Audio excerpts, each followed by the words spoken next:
eu li Turma da Mônica Jovem Umbra. E só pra eu falar isso, vocês já entendem o nível da conversa que vai ser aqui, né?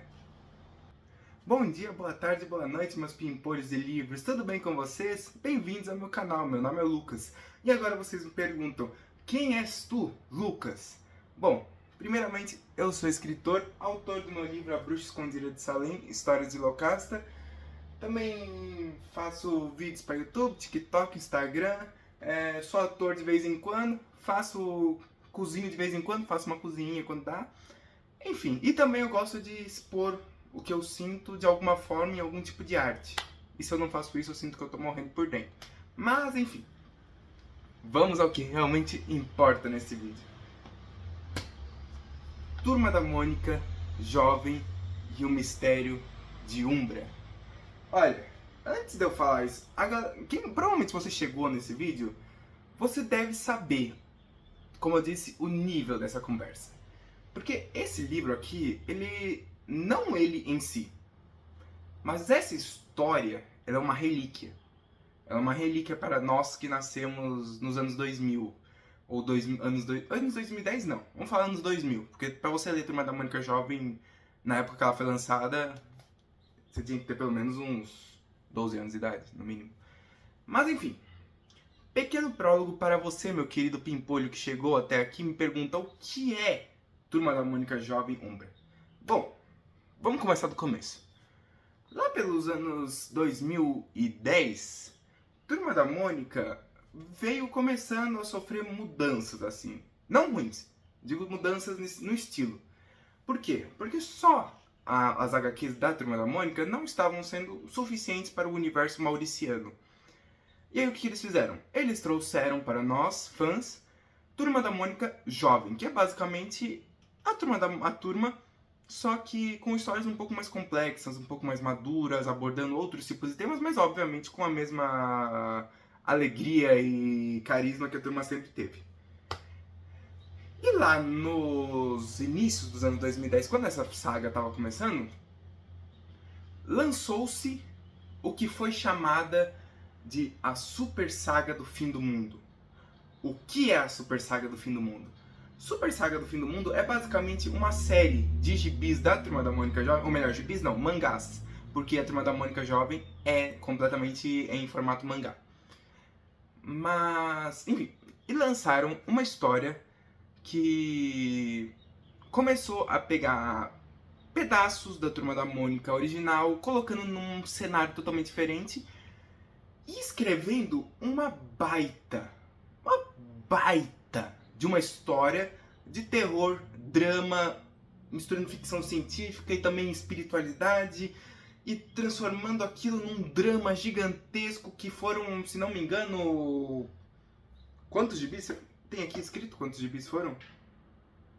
Não lembro quantos foram. Acho que foi mais ou menos uns 9 gibis, porque a série original, pelo que eu lembro aqui, a série original, a primeira parte da série são 3 mangás. E eu acho que provavelmente as outras também são 3 mangás, mas eu acho que são menos de 10. São menos de 10 mangás. Mas enfim. E basicamente, esses 9 mangás, mais ou menos, eu não lembro se é isso mesmo. Mas esses mangás, eles formavam uma linha temporal na história da Turma da Mônica. E essa linha temporal, ela juntava tudo. Tipo, de melhor de referências a filmes de terror e de história, de enredo. Porque basicamente é a Super Saga do Fim do Mundo. Porque realmente ela conta sobre o fim do mundo. Então vocês entendem o naipe da conversa aqui assim? Porque, cara, eu acho que isso foi uma sacada genial. Por quê? Porque não leva mal. Eu até acho interessante a nova saga da Turma da Mônica Jovem, porque tem a Turma da Mônica Jovem se renova, assim, tipo, em traços, em estilos de histórias, meio que ela recomeça de anos em anos, enfim. Mas essa primeira geração, vamos dizer assim, da Turma da Mônica Jovem, que lançou essa super saga do Fim do Mundo, foi genial. Porque a história é um absurdo de boa. É um absurdo de boa. E eu vejo isso porque na época que lançou isso, eu não era tão fã de Turma da Mônica Jovem. Eu ficava só nos gibis originais e tal, eu tava feliz lá. E eu não gostava muito de Turma da Mônica Jovem, mas algo no meu querido imaginário, porque eu sou uma... Entendam, eu sou a criança que ficava vendo... Até hoje eu sou a criança que fica vendo vídeos paranormais até altas horas da madrugada. Eu literalmente, quando eu tinha, sei lá, uns 5 anos de idade, 5 anos talvez, eu ficava até de madrugada para assistir Scooby-Doo. Ou seja, e eu sou a criança, dentro de mim eu tenho essa vontade de ir num lugar abandonado com um detector de campo eletromagnético e ver se tem fantasma. Eu sou a criança que gostava de ficar vendo vídeos de paranormalidade, de teorias de alienígenas, fantasmas e afins. Então, quando você me vem com Turma da Mônica numa história tão cabulosamente boa como Umbra, isso palpita meu coração. Só que naquela época eu não consegui comprar a HQ da Turma da Mônica Jovem da Umbra, porque eu fui criar mais, eu fui conhecer realmente a Turma da Mônica Jovem, o Mistério de Umbra, quando esse gibi já não estava mais, acho que, em circulação. E aí sempre foi um sonho ler esse gibi, sempre foi um sonho ler esse mangá, porque eu sempre soube que a história era muito boa, mas eu não sabia de fato como ela era. E aí cá estamos, 2024, eu fui na Bienal do Livro, e um dos primeiros livros que eu vi, quando eu tava lá no finalzinho da Bienal, lá no finalzinho eu digo lá no fundão, tem o stand da Girassol. E aí quando eu olho no stand deles, tem essa obra de arte, que é a novelização da Turma da Mônica, O Mistério de Umbra. E aí você fica tipo, eu surtei. Pergunte para minha mãe. Ela sabe o quanto eu surtei quando eu vi aquilo. E eu falei, eu preciso dessa coisa. E aí, cá estamos, eu li Turma da Mônica Jovem e O Mistério de Umbra. Então, vamos falar sobre isso. Já aviso aqui, esse vídeo é um vídeo completamente sem cortes, sem roteiro. Eu só sei que eu vou falar sobre esse livro. Então vai ter spoiler, vai ter eu falando papagaiada. Provavelmente vai ter algum momento que eu vou ficar, o que eu tava falando mesmo? Porque, enfim, né? Mas, enfim, vocês vão gostar. Esse tipo de vídeo é muito legal, eu gosto do tipo de vídeo que eu faço. Eu gosto. Mas enfim, vamos conversar sobre o que é Turma da Mônica Jovem e o Mistério de Umbra. Bom, pra começar, dando os créditos sobre esse livro. A história original, vou pegar o nome aqui porque eu não decorei nomes, eu sou horrível em decorar nomes. Originalmente ela foi publicada pela Panini nas edições 74 e 76 da revista mensal de setembro e novembro de 2014. Foi o primeiro Umbra, as primeiras 3 Umbra, os primeiros Mistérios de Umbra. E escrita pelo roteirista Emerson Abreu em 2012. Então ele escreveu essa história em 2012, em 2014 lançou. Esse Emerson Abreu, ele é um dos roteiristas lá da turma do estúdio de Maurício de Souza. E esse cara é genial, cara. Esse cara é genial, porque ele realmente pegou traços da Turma da Mônica original e colocou numa história que eu vou te falar, é de deixar o queixo cair. E aí, mais pra frente, foi um arco gigantesco que se chamou a Super Saga do Fim do Mundo. E Umbra é o começo dela. Aí aqui cá estamos, 2024, 10 anos depois do sucesso nos quadrinhos, essa história foi envolvente, que se tornou um clássico moderno dos personagens do Barra do Limoeiro e está de volta em um novo formato. E a novelização foi feita pelo Lielson Zene, que também fez um trabalho incrível escrevendo esse livro aqui, fazendo essa novelização. Que, pra quem não sabe, novelização é basicamente você pegar um mangá, uma HQ, um gibi, e transformar ele num texto corrido, vamos dizer assim, num texto de livro mesmo. Tipo, é você pegar, ou pega uma peça de teatro e transforma num livro, enfim. É qualquer coisa que não é no formato livro e transformar ele num livro. Inclusive eu acho esse processo gigantescamente incrível. Mas vamos falar sobre a história em si. Qual que é a história? Basicamente, a Turma da Mônica vai, pra Sococodaema. O que é Sococodaema? É uma cidade no interior do Brasil, não falo o estado especificamente. Até porque a Turma da Mônica nunca teve um estado específico. Barra do Limoeiro tá aí pra ser onde der na telha, mas provavelmente seria, eu acho que em algum lugar de São Paulo, assim. Não ironicamente, eu fui pesquisar no Google onde ficaria Sococodaema. Não existe um lugar. Mas enfim. E aí eles estão indo lá porque eles têm um trabalho de escola que é eles fazerem um documentário. E aí eles escolhem de fazer um documentário sobre um festival muito famoso em Sokokodaema e talvez no Brasil inteiro, que é o Festival da Jumenta Voadora. Primeiro ponto da Turma da Mônica original, que é a Jumenta Voadora, que é uma personagem icônica da Turma da Mônica. Inclusive eu acho genial, eu lembro que eu tenho um dos gibis da Turma da Mônica, que é da Jumenta Voadora, que é inclusive nesse festival, que se não me engano, talvez esse gibi tenha sido lançado junto, pra ser tipo a versão Kids da Turma da Mônica Umbra. Porque eles têm muito isso, tem muitos gibis que ficam muito famosos da Turma da Mônica Jovem, eles lançam a versão mais de boinha para as crianças também lerem. Mas enfim. E aí, inclusive eu amava esse gibi, eu amo esse gibi, eu ainda não sei onde que ele tá, porque eu tenho uma pilha assim gigantesca na minha biblioteca de gibis só da Turma da Mônica. Só que eu coleciono gibi da Turma da Mônica desde que eu nasci. Porque eu aprendi a ler basicamente com a Turma da Mônica. Minha mãe falando, toma o gibi, você aprenderá a ler com essa obra de arte. E eu falei, obrigado pela sabedoria. Enfim. Deixa eu dar uma arrumada aqui. Tá caindo. Enfim. E aí, eu tenho esse gibi. E aí, basicamente, eles estão indo pra Sokokodaema pra fazer esse documentário falando sobre quem está com a câmera, ninguém mais, ninguém menos do que Cebola. O único, o Cebola, este querido aqui. Que Cebola, na história, ele é o ponto central de toda a Umbra. Que, inclusive, eu amo isso porque o Cebola é é o meu personagem favorito da turma. Mas, enfim. E aí, eles estão lá, beleza, de boas, eles encontram ninguém mais, ninguém menos que Denise. Eles encontram, se não me engano, a outra personagem é a Sofia. A Sofia, eu acho que, se não me engano, que é aquela outra menina alta e forte. Que é do bairro dos Pitangueiras, se não me engano. E aí eles encontram lá, a Denise tá agenciando uma dupla sertaneja.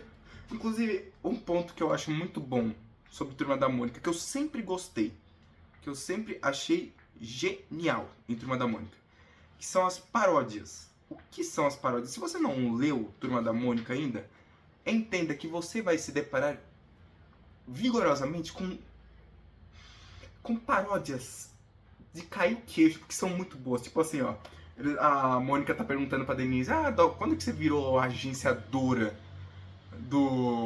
de dupla sertaneja? Aí a Denise, naquele jeito todo Denise de ser, ela vai falar, sabe de nada, inocente, já empresariei todo mundo. Segura a lista, Michel Telogo, Borges e Mafeus, Gostoso Lima, Roberto e Unaldo, Ismael Novinho, Henrique Jubiliano. Todo mundo começou comigo e agora tá aí o top das galáxias. Tá pensando que Denise é bagunça? Eu amo. E o pior é que isso daqui eu consigo imaginar perfeitamente esse texto sendo mais engraçado ainda no tópico Estamos em 2010. Estamos em 2014. Isso fica melhor ainda, porque são duplas sertanejas. E o Sabe de Nada Inocente são gírias daquela época que a gente viveu. Então ver isso aqui é como além de ser uma história muito boa, é como você voltar para os anos 2010, que foi um apogeu do mundo. Dos anos 2000 até 2018 foram, acho que, os melhores anos que o mundo já viu. Só dizendo. Talvez isso seja clubismo da minha parte porque eu fui a criança dos anos 2000. Talvez. Mas, na minha opinião, foi um dos melhores anos que o mundo já passou. Foi aquele capítulo do mundo que falava esse lugar é incrível. Mas enfim, voltando. E aí, basicamente, acontecem uns negócios bizarros lá. Primeiramente começa que o Cebola, do nada, ele vê uma fada. Tipo, um ser fadístico no meio da rua quando eles estão chegando em Sokokodaema. E aí meio que ele tá o Kim, que é o Kimzinho, dirigindo. E aí o Cebola fala, não, vai! E aí, tipo, o carro bate. E aí eles ficam, tipo, à mercê de sabe sei lá o quê. E aí chega quem? Chega Berenice, que é, tipo, uma cartomante lá do bairro. Inclusive, essa Berenice, ela é bem, tipo, lembrada no Turma da Mônica. E tem a Madame Creusodete.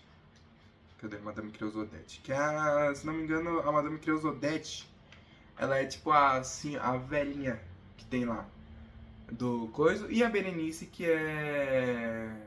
Não, a Madame Creusodete não é a velhinha. Eu fico confundindo isso. Eu tava lendo, eu me confundi nisso, porque eu nunca lembro o nome das duas. Mas se não me engano aqui, cadê? Deixa eu só pegar aqui. Só pegar aqui a cena, rapidez. Eu avisei que ia ter isso aqui, eu avisei. Berenice não. Berenice não vai ser mais uma vez, Berenice surge no cômodo do conto musical. Berenice é a véia. Berenice é essa véia aqui. E a Madame Creusodette é a amiga dela. Que inclusive essa Madame Creusodette, ela é bem famosa também nas HQs da Turma da Mônica também. Porque ela sempre tá lá no bairro. Inclusive eu amo que tem tirinhas de 3 linhas, que é tipo ela falando, eu vejo você, falando pro Cebolinha, eu vejo você se apaixonando pela Mônica. Aí ele falou, você quer me dar uma previsão ou você quer dar uma tragédia? Primeiro Enemies to Lovers a gente nunca esquece. Mas enfim. E aí, basicamente, essas duas, elas surgem magicamente na rua e falam, olha, vocês querem uma carona? A gente está indo lá pra Sococó da Ema. E eles falam, opa, que coisa incrível, vamos! Por que não aceitar uma carona de um estranho no meio da floresta, né? Mas enfim, e aí eles chegam lá em Sococó da Ema, tal.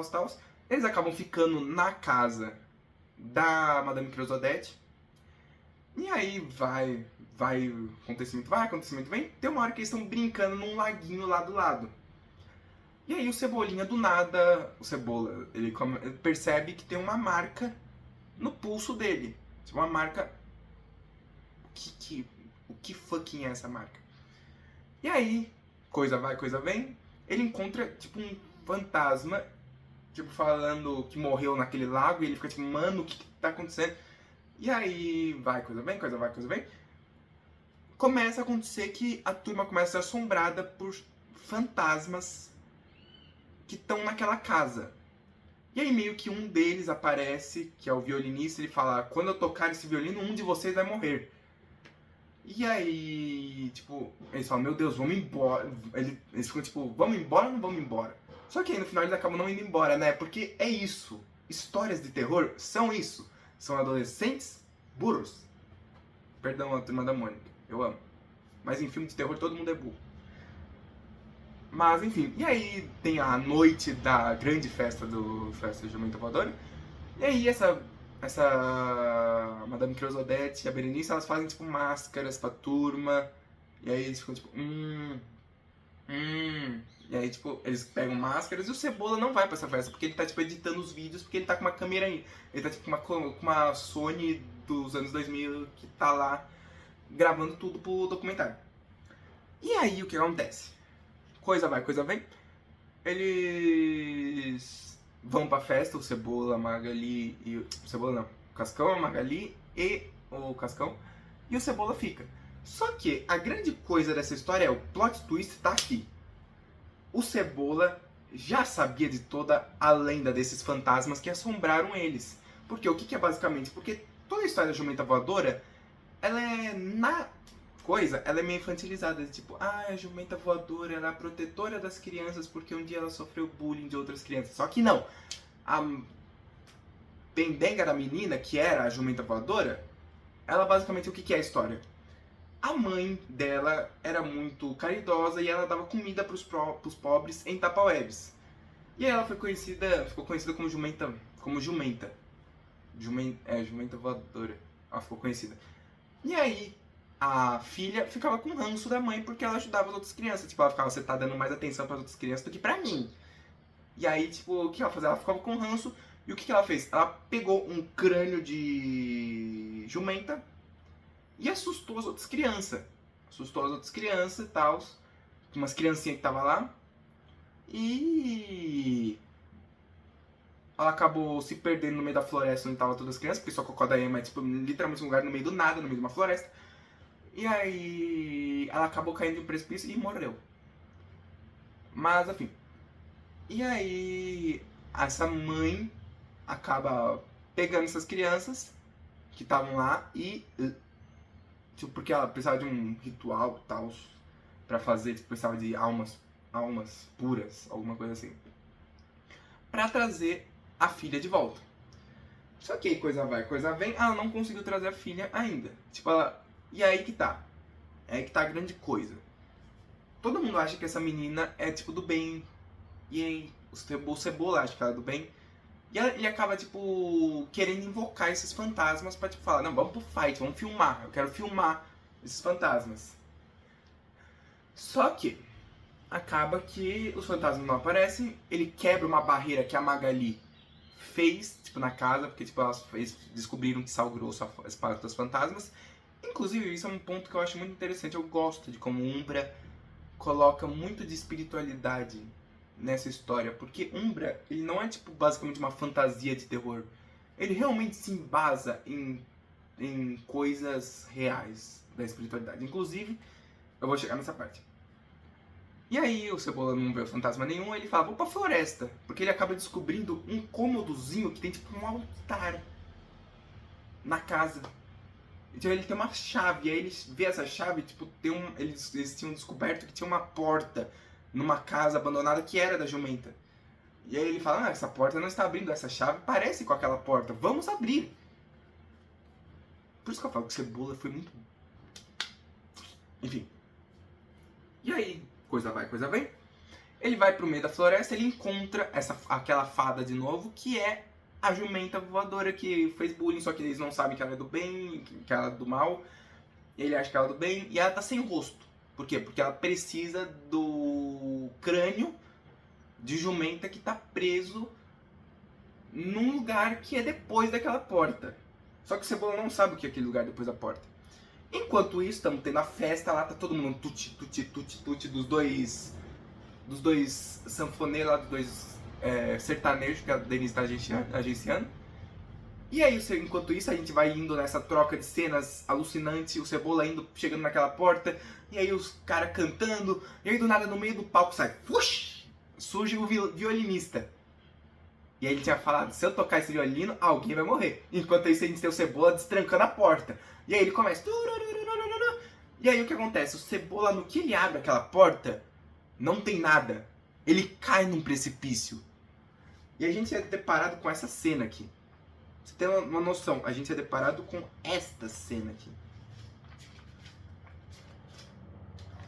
Cadê?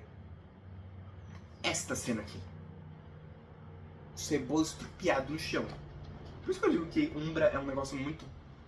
Não é só uma história de terror, é pesado o negócio. É bem pesado. Mas enfim. E aí nisso a turma começa a falar, meu Deus, Cebolinha, o que aconteceu? Ele vai morrer? O que aconteceu? E aí, tipo, eles vão correndo, tipo, pro meio da floresta, onde eles estavam pensando que eles estavam escutando a voz dele.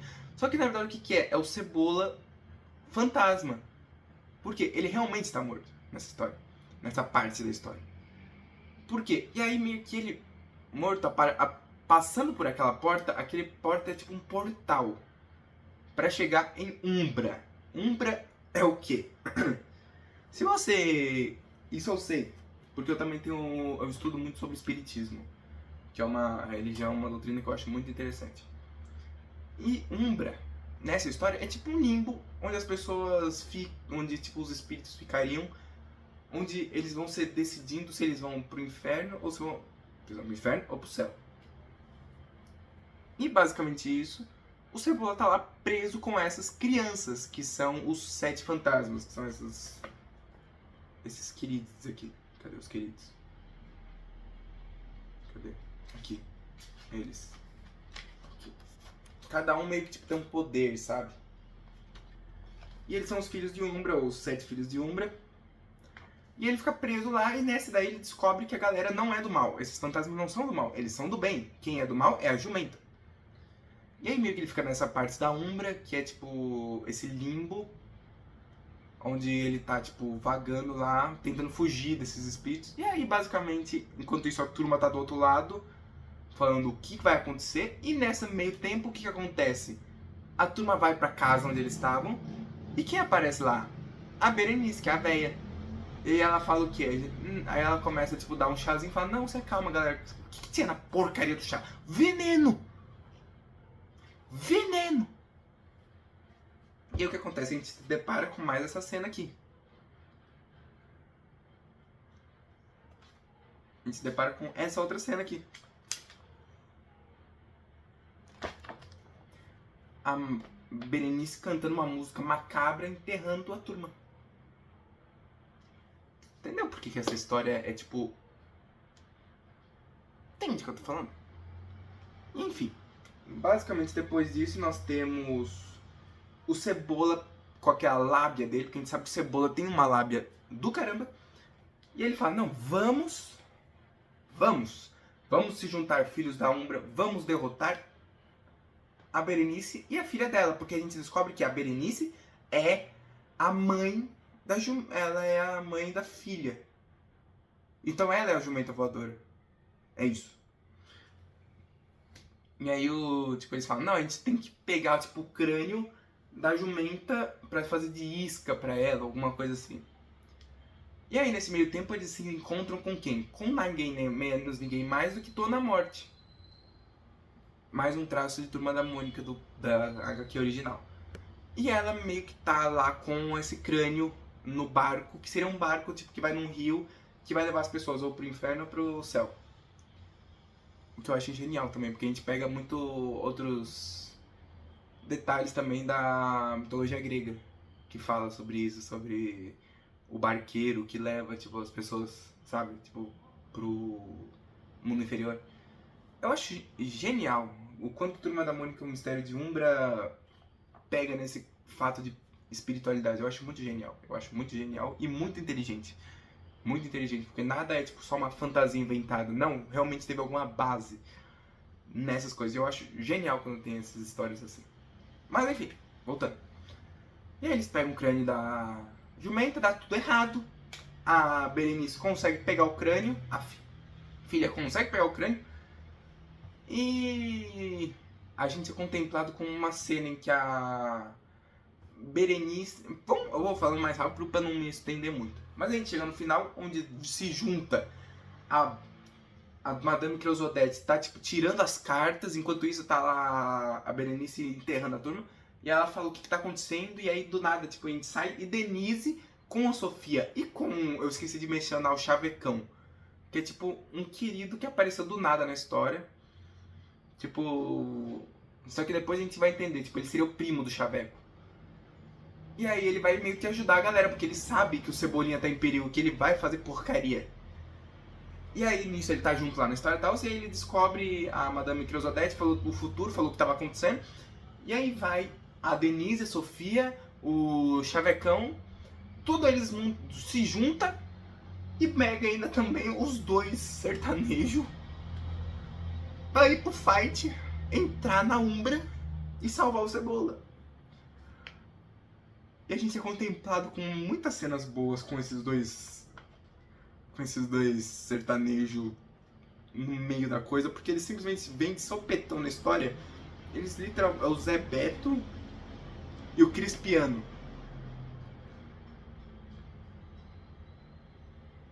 Ó, aqui, ó. Tem uma parte que ela fala, o Chavecão que vinha observando tudo com impaciência, silêncio resolve agir. Desde que eu resolvo, talvez esses dois possam ser úteis. O que vocês sabem fazer? Eu sei dançar a rocha, responde Zé Beto. E eu sei pescar, fala Crispiano. Chavecão olha de um para o outro e vira as costas e sai falando. Tá ótimo, peguem logo suas coisas e vamos salvar o mundo. Simbora, você leva o primeiro. Explodiu! Berra o segundo. Um minuto pra gente entender o que aconteceu. É isso que eu tô falando, porque Umbra é genial. Porque não só Umbra pega momentos incríveis, não só tem uma história, um enredo muito bom e envolvente, como também tem o clássico humor da Turma da Mônica, que a gente sabe que é genial o humor da Turma da Mônica. E é incrível, incrível, incrível, incrível, incrível. Mas enfim. E aí vai, junta toda essa galera, vai todo mundo pro Umbra, tenta salvar o Cebola consegue se salvar. Mas nisso também, como eu disse antes, a Berenice consegue pegar o crânio e aí nisso tá... Eles já conseguiram salvar o Cebola, só que a Mônica, a Magali e o Cascão foram meio que transformados em espíritos protetores da Umbra, a mando da Berenice. Então eles meio que tipo viram uns seres... Uau! Que vão lutar contra o Cebola, lutar contra toda a galera lá. Só que eles não são meio que eles. São espíritos que são eles, mas não são eles. É meio confuso entender essa parte. Mas, enfim. E aí, voltando ao assunto, o Chavecão pega a picapona dele e manda o Cebola, vamos sair da Umbra, pega o Cebola, vamos todo mundo tentar salvar, parar Madame não, a Berenice, a filha dela, porque elas meio que estão no meio de um ritual lá, fazendo os negócios pra trazer a vida de volta da filha dela. Só que, no final, o que acontece? O plano da Berenice não era trazer a filha. Era meio que, tipo, se juntar com ela e se juntar as duas, tipo, num super megazord, se morfar e virar um fucking bicho gigantesco que virou a verdadeira forma da jumenta voadora. Que é esse bicho aqui. É esse bicho medonho aqui. É esse bicho medonho. E aí a gente começa numa perseguição muito louca de um bicho que é literalmente o mais OP desse universo. Que não tem literalmente quase como derrubar a jumenta voadora. Porque ela é tipo um ser gigantesco com asa de fada, com cabeça de jumento. O corpo de jumento também, mas a cabeça é tipo um crânio com... Entendeu? Um negócio tipo parece um Wendigo também. Eu acho que talvez tenha... Acho que quando eles estavam escrevendo também, eles talvez tenham se inspirado no Wendigo também. Que é tipo isso, é um ser devorador de almas, algo do tipo. E eu acho muito interessante esse tipo de ser numa história de terror. Mas enfim, voltando. E aí, basicamente, eles falam, mano, não tem como a gente fazer. Aí, eles se esconderam na Umbra, porque era o único lugar que a jumenta não poderia entrar. Porque, tipo, tem uma coisa que se a filha da Berenice entrar no Umbra, ela fica presa lá. Porque ela é tipo um espírito vagando pelo mundo. Se ela entrar no Umbra, ela já era. Ah, tá, lembrei. As crianças que a Berenice pegou naquela época lá, pra tentar, meio que viraram, tipo, um acordo.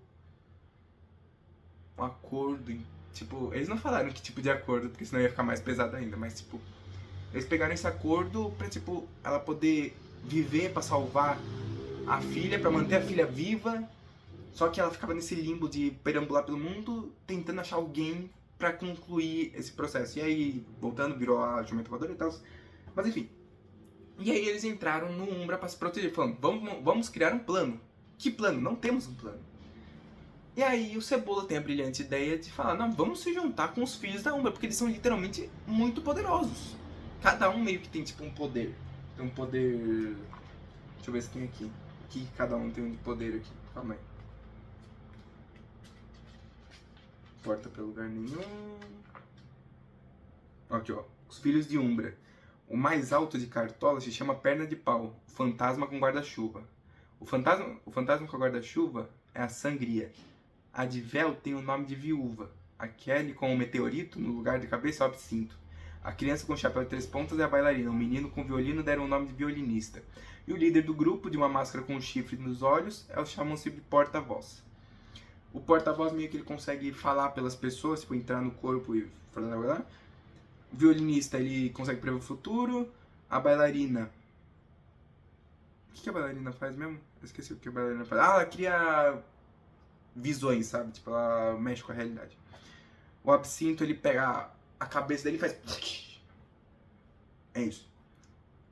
A viúva... Esqueci o que ela faz. A Sangria, ela consegue transformar toda a água em sangue. E o Perna de Pau, ele é tipo...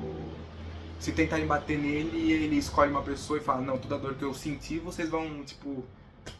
A pessoa vai sentir. Inclusive, a parte do Perna de Pau é genial, porque no final, tipo, eles se juntam depois daquele momento, vamos conseguir, não vamos deixar que o medo nos vença. Inclusive, isso é muito bom em todas as histórias, não vou mentir. A lição de moral é sempre boa. Mas, tipo, literalmente tem um momento que, tipo, ele escolhe, tipo, que eles estão no meio da batalha, sabe aquela batalha épica, chuva, pá, pá, pá. E aí, meio que, tipo, o Perna de Pau, ele escolhe a jumenta voadora e meio que, tipo... Começa os outros personagens a tacar o pau. E a jumenta voadora sentindo dano, mas eles estão tacando pau no Perna de Pau. Tipo, eles estão batendo pra caramba neles. Ô, dó. Enfim. E aí, basicamente, o que acontece? Eles não conseguem lutar, eles não conseguem vencer a jumenta dessa vez. Só que eles têm um negócio que eles falam, não, vamos se juntar os filhos da Umbra porque a gente consegue. Se a gente concentrar nosso poder, a gente consegue vencer ela. Só que eles sozinhos não conseguem. Mas aí aparece o Cebola. Porque o Cebola, em tese, ele também é um filho de Umbra, porque ele tem a marca no braço. E todos os filhos de Umbra têm essa marca no braço, porque meio que eles estão, faz parte do acordo lá e tal. E eles falam, não, mas se você fizer isso, a gente já tá morto. Se você fizer isso, você tá vivo. Porque, tipo, o Cebola ainda tava naquele limbo. Ele não tava nem vivo nem morto. Mas ele fala, a gente já foi. Se você fizer, você... Entendeu? É muita força que você vai fazer. Ele fala, não, porque a culpa no final era toda do Cebola. Inclusive eles falam, não, a culpa é sua. Tudo isso tá acontecendo porque é você. Porque ele sabia de toda essa lenda. Ele sabia completamente da lenda do que estava fazendo. Ele sabia no buraco que ele estava se metendo. Só que mesmo assim ele queria, tipo, fama, fortuna, enfim. Coisas do Cebola. E aí, basicamente, eles se juntam aos filhos da Umbra, todo mundo dando a mão. Yay! E aí, tipo, eles soltam um Hadouken de todo mundo e vai dar jumento. Pau! E enfim. E aí eles conseguem vencer a jumenta meio que, tipo, volta pro seu estaca zero, ela morre. E aí, inclusive, o Cebola também, nesse momento, ele falece. Inclusive, tem a parte que, tipo, pro Cebola o mundo pagou, tipo, ele tá lá desmaiadão, blá. E aí ele se encontra novamente com a Dona Morte. Que aí ela tá no barquinho lá. Ela já tá levando a Berenice e a filha dela pro inferno, porque esse era o acordo. Tipo, ela iria direto pra lá. Tipo, não teria chance. Por causa das crianças que ela matou e tal, enfim. E aí a Dona Morte pega o braço do Cebola e fala, você tem a marca. Isso significa que eu não posso te levar agora.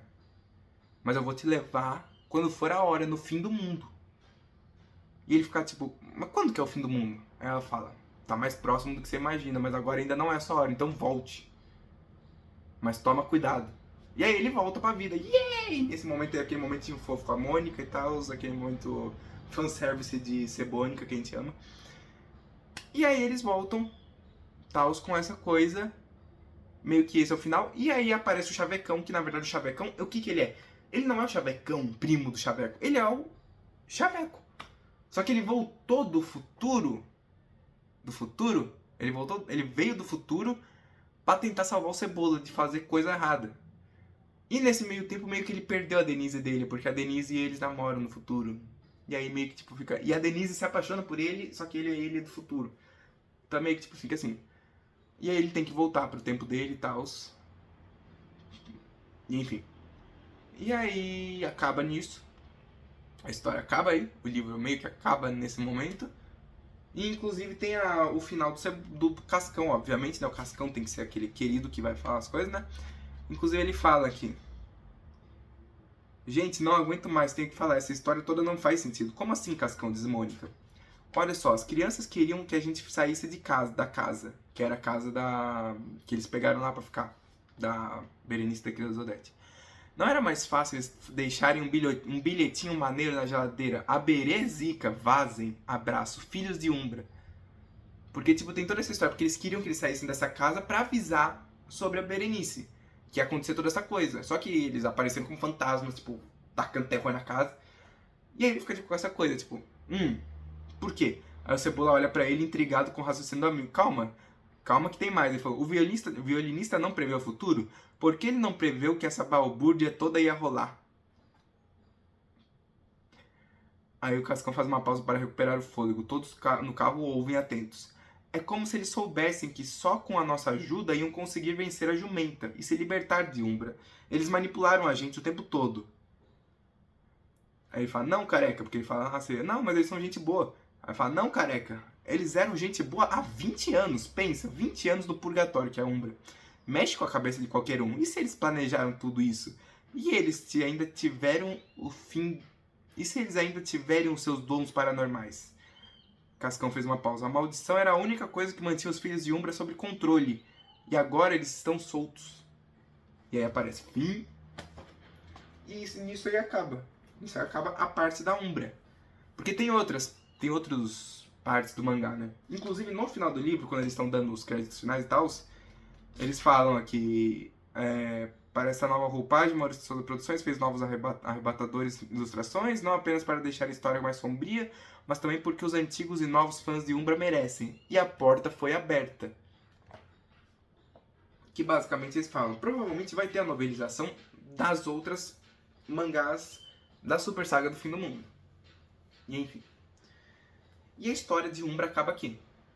Essa é a parte do Mistério de Umbra, que tem essa cena. Inclusive tem outras partes de Umbra que eu também já vi. E eu tô super ansioso para ter a novelização das próximas. Eu não sei quando que eles vão lançar.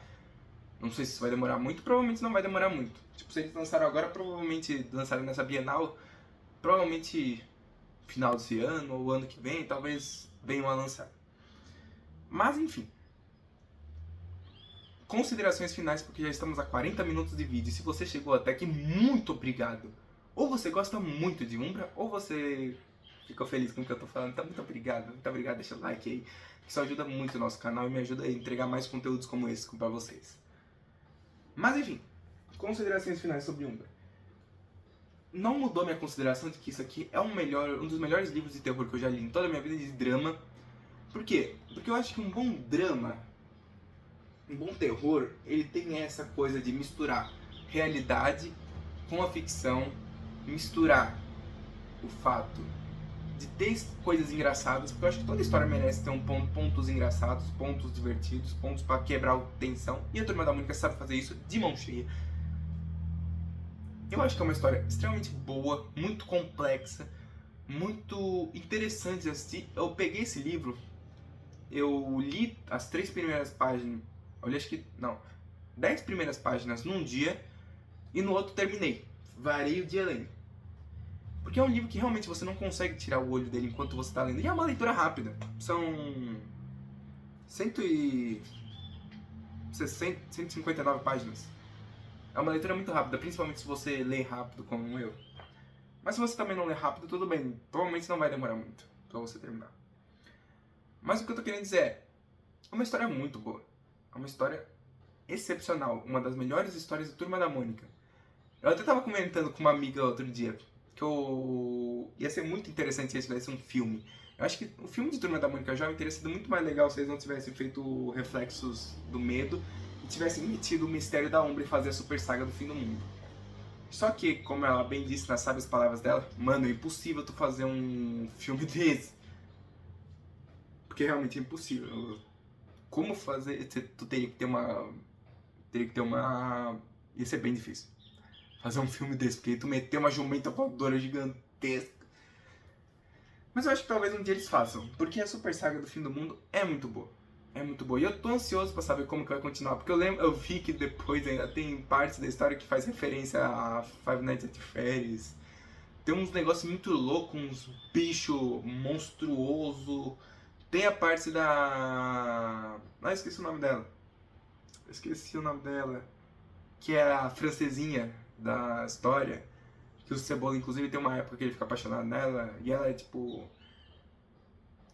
Ah, esqueci o nome dela. Mas enfim, ela também tá nessa parte. E aí meio que tem toda aquela coisa da casa gigantesca. Inclusive eu lembro ter esse gibi na livraria. Por que eu não comprei naquela época? Eu não sei, porque eu não gostava de Turma da Mônica Jovem naquela época. Mas hoje eu estou struggling to read this. Enfim.